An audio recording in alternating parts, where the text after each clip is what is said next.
live concert gidagsa og Malampuson. Giat nga ng powerful performances sa kapuso divas nga silang Rita Daniela, Thea Ashley, Hannah Priscilas, Marian Osabel, Jessica Villarubin ug Julie Ann San Jose.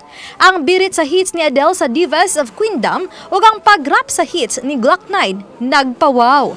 Highlight sa concert ang solo act sa divas. Nakapadugang sa kamabulukon sa konsyerto ang special song o dance numbers nilang Jeremiah Tiangco, John Rex, Raver Cruz ug pag-awit sa OPM hits ni Anthony Rosaldo o Garrett Bolden.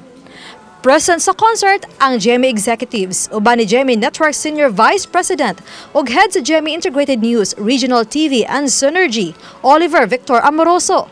GMA Senior Vice President for Entertainment, Lilibeth Razonable ug Sparkle GMA Artist Center Vice President, Joy Marcelo.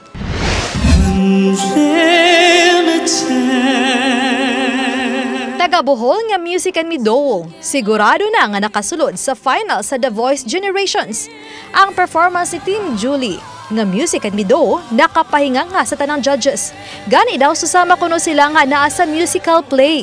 Kininunot sa ilang makapawaw nga pasundayag sa stage sa kantang Defying Gravity nga daw dili ka gustong mamilok sa kanindot.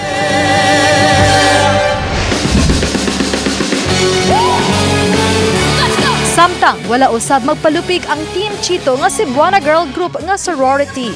Pinalahi nga level ang gipakita sa grupo sa ilang performance sa Dubidu. Grabe usab ang energy level nga gipakita sa girl group.